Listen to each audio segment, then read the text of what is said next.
welcome friends, LostScarf here, and I don't have a joke. So we're just gonna get into it. It's gonna be a very late vlog entry. Like things are happening, so just it's late. It's coming out late.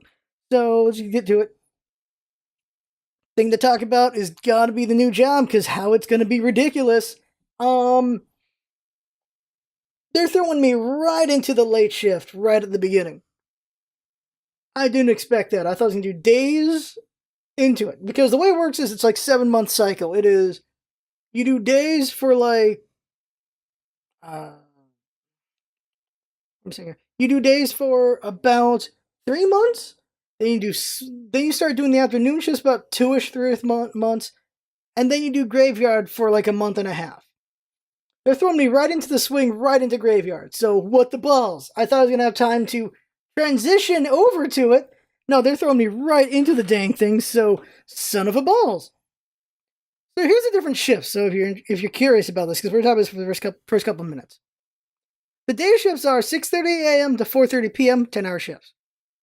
Then there's two different swing shifts. Tuesday to Friday are 2:30 p.m. to 12:30 a.m., those are 10-hour shifts. Saturday, Sunday, and Monday are 2:30 p.m. to 10:30 p.m., so 8-hour shifts. Then graveyard is 10:30 p.m. to 6:30 a.m., 8-hour shift. Those are the 4 different shifts that they do. But then it gets broken down to just each month being a different thing. And so, here's how it's going to break down for me. My first day is going to be on the 17th of July, and I'm only going to work the 17th and 18th because Comic-Con is the 19th, 20th, 21st, and 22nd, so they're letting me have those days off because I just started. But, so that week, obviously not going to see me much anyway because Comic-Con. Now, let's talk about the next week. So the next week, I only work Tuesday to Friday, the 23rd to the 27th, from 2:30 p.m. to 12:30 a.m. Obviously, those days, we're not be doing the usual stream schedule. If we stream, it'll be earlier in the day. It'll either be way earlier or just before work. I gotta decide which one I'd rather do. But, yeah, stream schedule is gonna be affected by that. And luckily, I have Saturday and Sunday and the Monday, so 28th, 29th, and 30th, so we can still do community night and hardcore and all that stuff. But then, here's the thing. Then they got me on a 7-day swing, so I'm going to be doing Tuesday to Monday is going to be just either the 2:30 to 12:30 a.m. or the 2:30 to 10:30 p.m. shifts. So 7 straight days of work. If we stream, it'll be very little, not a lot. Also, because after that 7-day swing, I'm going to start doing graveyards. And so that's 10:30 p.m. to 6:30 a.m. I get to decide if I want to sleep and wake up and then go to work, or wake up earlier and then go do things. Like, I decide how do I want to do it. Do I want to sleep right after work's over, or do I want to sleep before work starts on a graveyard? Then that will dictate what my free time is. And that'll dictate when the streams are, earlier in the morning or close to the usual time, but not exactly, since I got to be done by like 6. I have to decide what I want to do with that. And then it's just graveyards. And graveyard shift is unfortunately going to be across the weekend. So August is going to be afternoons and graveyard, and then September is nothing but graveyard. And it's going to be graveyard every week. It's going to be Saturday to Wednesday, so I'm going to have Thursday and Friday off. But because they're graveyard, I'm going to be kind of wanting to stay on that graveyard shift kind of mentality. So obviously I won't be streaming at certain times. I'll be awake at the weirdest times. Don't have a choice in that, because I want to maintain that. And so balls, basically. So all of September is going to be really weird with the stream schedule. And then finally get to do days for October. And the days are, they're going to have me do a 4-day shift, apparently. So that is going to be, yeah, okay. So it's going to be Saturday, Sunday, Monday, Tuesday from 6:30 a.m. to 4:30 p.m. So we could still conceivably do in October, our usual community night and hardcore night, unless I change that. I could still do that for the graveyards if I decide to be awake before I go to work. So I can still do that. We can still have those. I'll just write out and put out the entire schedule on the Discord in a specific spot so everyone can see what it's gonna be, and what my work schedule will be, and we'll see where we try to do streams around it. Obviously, because the way this is. Oh, also in October, the way this works is they're gonna have me work at 3 different plants to train up, so I understand all 3 of them. So after October, I'm gonna go to a different place, and they're gonna give me a different schedule. And then after 4 months, I'm gonna go to a different place and have a different schedule. So for a full year, schedule's gonna be freaking weird. And so that's gonna affect the channel. That's gonna affect Twitch. That's gonna affect YouTube. That's gonna affect how much time to make things. That affects everything. And like we've been together on this thing for like 5-6 years, and it really sucks that it's gonna shift things around. I'm gonna try to not let too many things get changed around if I can help it, because this is an important thing. Like, the channel's a great outlet for creativity, and it's a way, of course, to have a community. Like, I like that we have this community. I'm worried about the community getting hurt by my absence. But it is what it is, I suppose. And Jinx, of course, has school as well. She's got to worry about that. So we're going to see how LPs will be affected, how streaming will be affected, how projects will be affected. We'll probably do more. We might have to do more just bigger projects that just take time in the background to do, and not so much streaming to do. I don't know. Obviously, indies have really fallen off for us.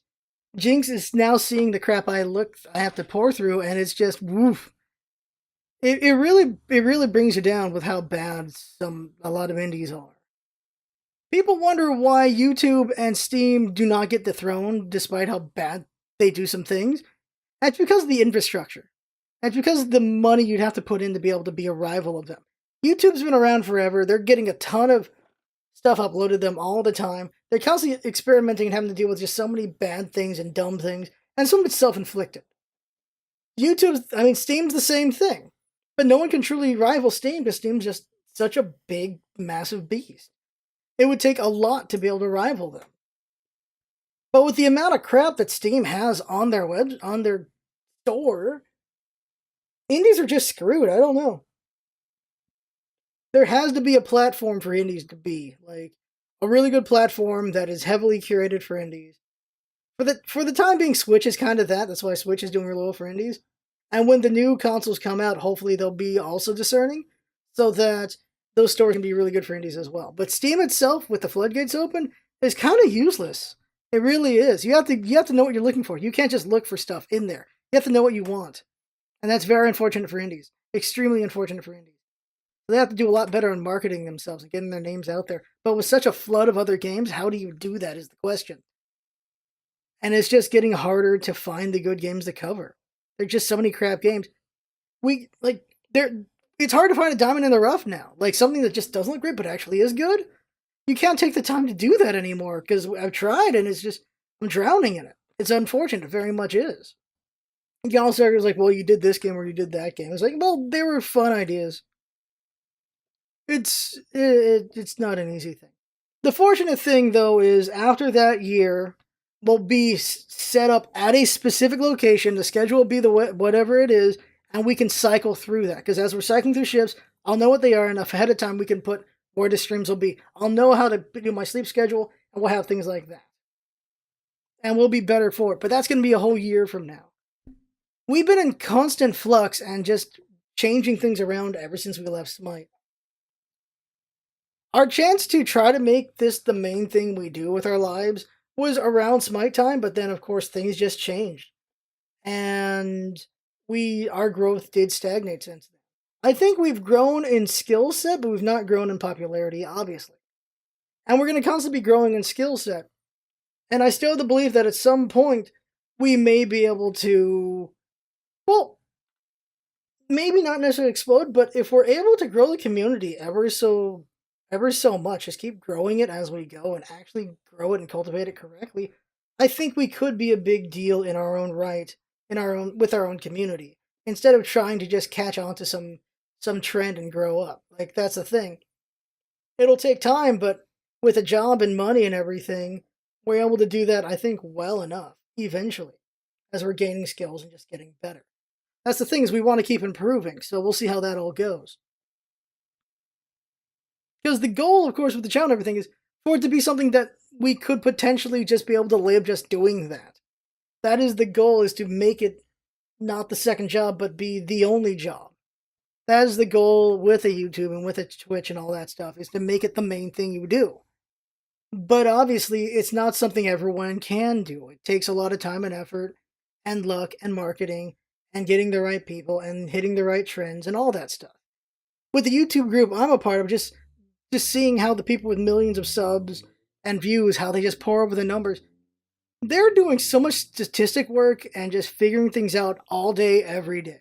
Not only are they making videos and editing them and things like that, but they're also just looking at the numbers and figuring out tags and figuring out the algorithm and all the things and figuring out what people actually want. They're constantly trying to do that, and there's times when they just don't get it right and they just take a hit for a while, and that just really sucks for them. They just keep trying to figure things out. It's interesting seeing how the bigger people are trying to find the trends and trying to ride them, and just how it's actually so much different for the smaller people, because what the bigger guys are doing are not what the smaller people can do. Because some things rely on having an audience, some things rely on having a certain just reputation with YouTube itself, where YouTube's like, okay, you have this many views. Because YouTube actually, with their algorithm, if you're getting not enough views and you're one of their big people, they'll try to push you more. And if you're one of their smaller people and you're getting a lot more views than expected, they'll show you less because they figure this is space that's used for other things. And well, you're getting your views not from them, but through maybe word of mouth, so they don't need to waste time on promoting you. And that is kind of ridiculous. How do you grow the smaller people if you don't try to help them grow? YouTube is very weirdly counterproductive in a lot of things. But they can rely on the fact they're just so huge that they still are able to be around. Very weird, though. It's very weird. So,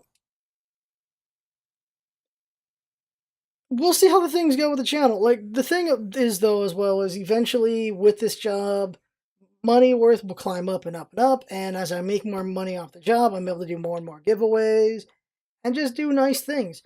Of course, the month of August, I want to make it the big birthday month giveaway stuff. So we'll see how that goes. I want to do that for sure. But we'll see. Like, I'll do it anyway. It's just, it will be a lot harder to pull off while I'm doing things. So I might be a bit slow on giving people things out, but we should still be able to do an August birthday bash giveaway. Same thing for Christmas. The dream in the distant future would be to be able to just gift really good things. Like, no, I shouldn't talk about that, because, like, if that never happens, the dream is to do really good giveaways. I'll say that much. Like, really good giveaways. Not just indies and sometimes here and there through AAAs, but just bigger things. It'd be really cool to just give people stuff that would just change things for them. It'd be amazing. That's too far forward thinking about it. In the future as well, I'm going to do another podcast idea. It's the Kirby one. That should be fun. And eventually, it might actually be a year before we come back to basically a podcast. Once I get the schedule squared away and I know what it'll be, and then I could have the time to try to figure out doing that all over again. Especially during the night shift. There's going to be points in the night shift where there's literally nothing you can do but sit there and twiddle your thumbs and just stare at screens and hope to God you don't fall asleep and then everyone's dead. But like during the night shift, you can't really do too much. All you can do is, you're basically a security guard for the lives of the people in your city. And you're just checking monitors and making sure everything's okay. And if something doesn't look right, you go and check it. But you stay indoors for the most part because you're dealing with coyotes and snakes and a bunch of other things. So you're meant to stay indoors during the night shift for the most part. So you're just trying to keep busy while only looking at monitors all day. And only going out if you got to make repairs, or you've got to check if something's not right, or change chemicals or something like that. And making sure that things are okay and not going to get people killed. And that's the night shift, and try not to just pass out from just looking at monitors. But during that time, that's definitely time to think and time to figure things out and time to schedule. With nothing better to do but sit and look at monitors, that's enough time to dole out some emails and start making conversations with some musicians and developers and so on and so forth. And scheduling when we could do some interviews and getting back to basically a podcast. The hard part of basic podcast is just doing all that scheduling and talking and emailing and all that stuff. And it's hard to do at times. But when you got a night shift, you got nothing better to do. That might be something I can pull off, I think. Just thinking about it right now out loud. Now, one more thing to talk about before we're out of this, and that is something I think I've been wanting to talk about for years, but I keep forgetting about. It's a philosophical topic. Let's talk about the yin and the yang real quick. Now, if you're not familiar with the yin and the yang, the yin and the yang is the black and white symbol you see sometimes. It is a Taoist symbol, some other places use it as well. And it is the one where you've got the black and the white, and like there's a bit of the white going over where the black is, and the black going over where the white is. And if you ever see, and you'll see some not correct versions of this thing where it's black, white, black, and there's a black dot in the white area and a white dot in the black area. Now, bad versions of this are, you'll see some people have like just like a 50-50 thing, and it's just black and white, there you go.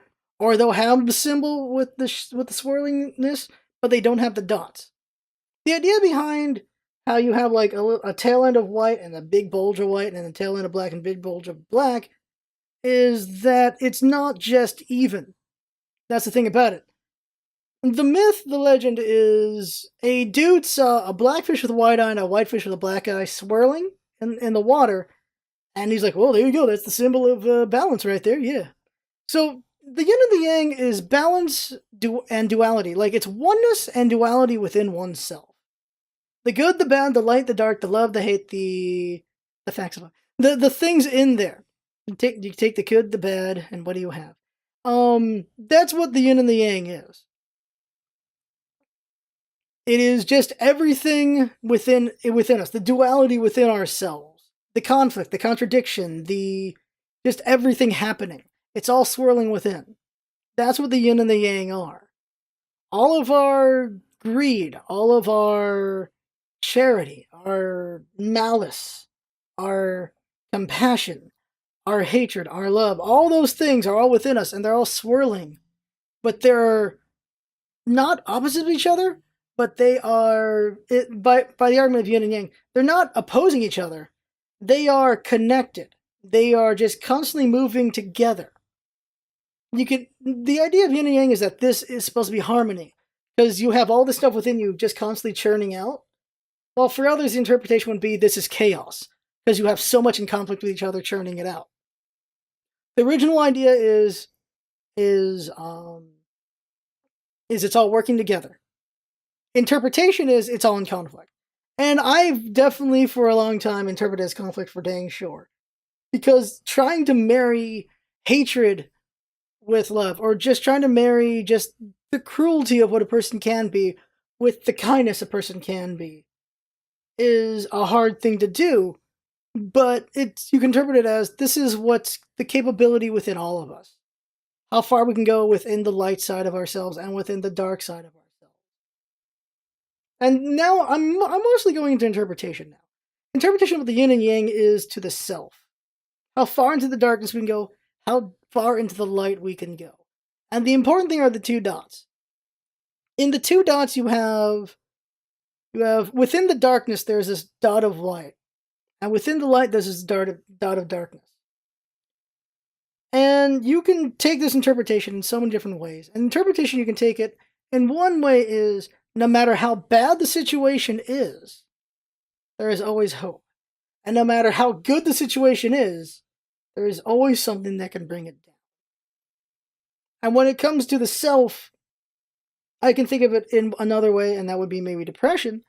No matter how dark and deep into depression you can be, there's always a chance of climbing back out of it.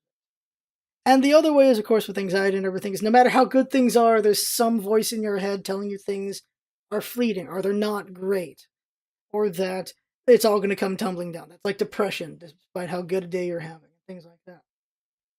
You can argue duality in so much. You can argue imperfection and purity in a way with that, where so much brokenness, but then a clock works twice a day with that little light in the darkness. And this other way about it is there's so much, it's working out very well, but there's a little bit of discord in there. There's so many ways you can interpret the yin and the yang. And just, this is more me, not necessarily spitballing, but just talking about it, just to get gears going. in thoughts about how there's supposed to be a duality. Things are supposed to be hand in hand. And it is something we tend towards when you think about it. We always do a left and right, a good and bad, a up and down. It's always the thing we do. We don't really think about the middle. We don't ever think about just the center part of it all.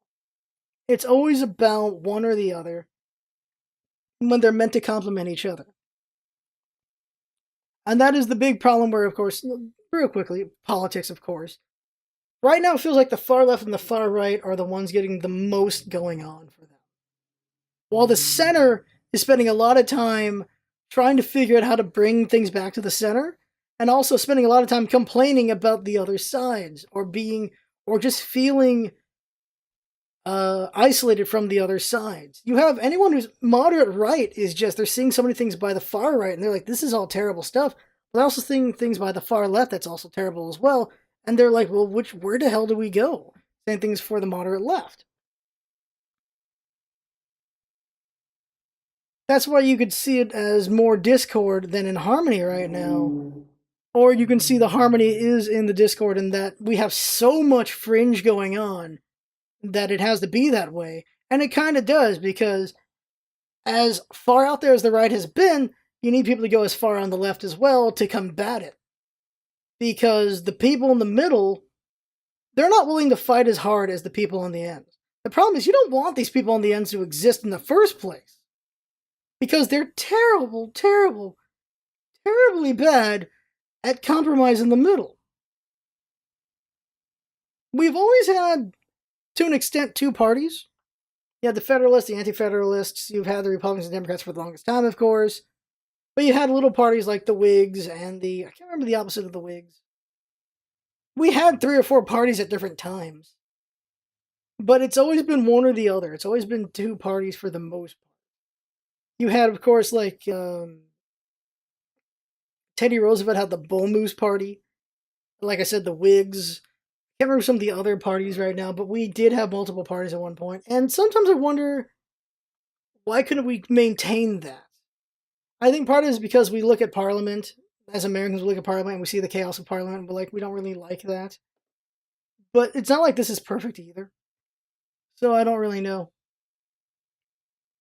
There's no perfect system. Obviously, dictatorships have their own problems as well.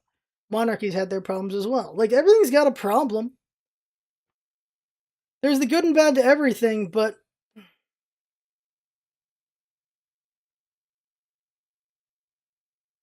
my problem is, I hate how out of harmony we are. I hate how out of compromise we are.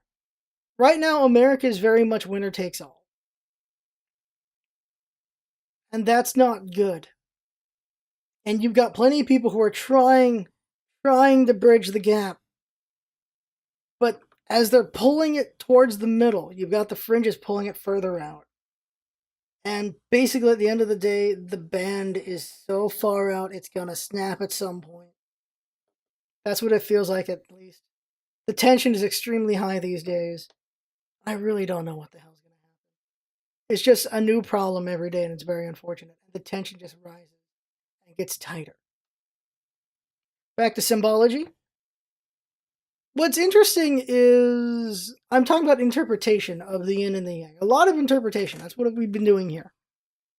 There is the original intent, and then there's interpretation. And there's nothing wrong with interpretation, but you do get some weird interpretations where it's like, where the hell did they get that from?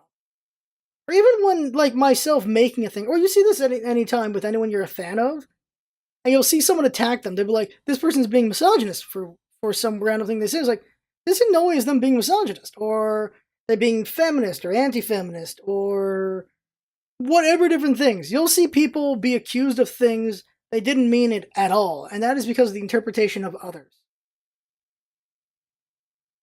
That is because of the inference that others make, or the potential implications that can be made from something being said.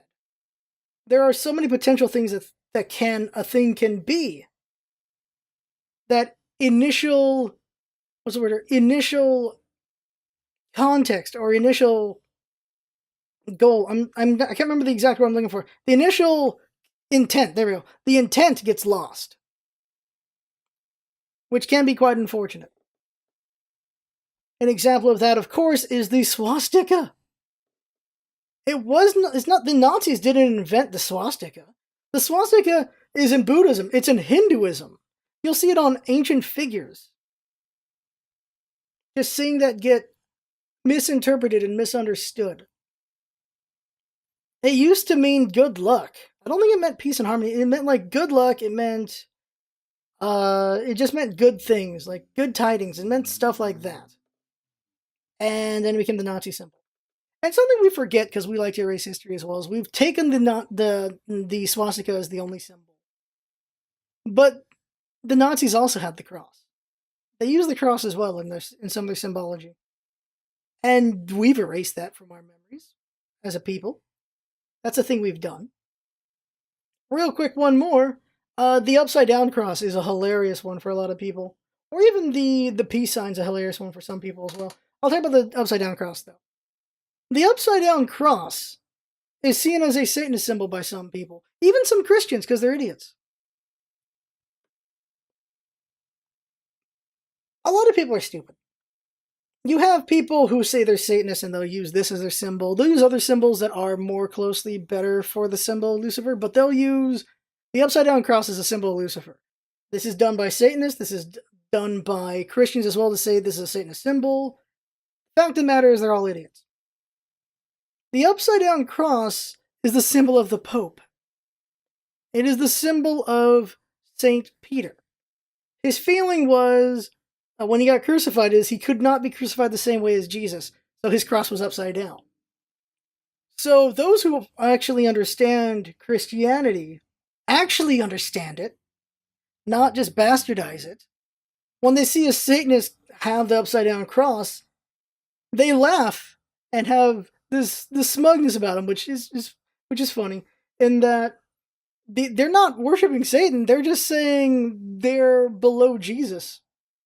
That's what some people see when they see a Satanist with the upside down cross. Those who don't understand, they say, "Oh, it's a Satanist." It's like, not exactly. But of course, things evolve. The evolution of original intent and interpretation and bastardization and how things become and how they go. Another one you could say is irony. Irony has been bastardized so horribly over time, but that's language. But still, you can say language is a symbol. But that's enough vlog. I actually don't know what the time is. These glasses get annoying at times. I still gotta get them fixed. But there's my weird philosophy talk right there. Not necessarily philosophy, but just interpretation of symbology. That's only some symbols. I could talk about the American flag for a bit. But we're probably pretty over on time. We are definitely over on time. Oh god. Alright, so that was just some thoughts. Things I haven't thought about for like 8 years. Because I used to talk about symbology and interpretation a lot. And I guess in college, when I think about it, yeah. That's when it was in a big thing because college talks about that a lot. Which is why the American flag, but another time. So that right there is the vlog. I had fun talking, hope fun watching and listening. And this is what it's all about, isn't it? Having fun. Thanks for coming by and see you next time.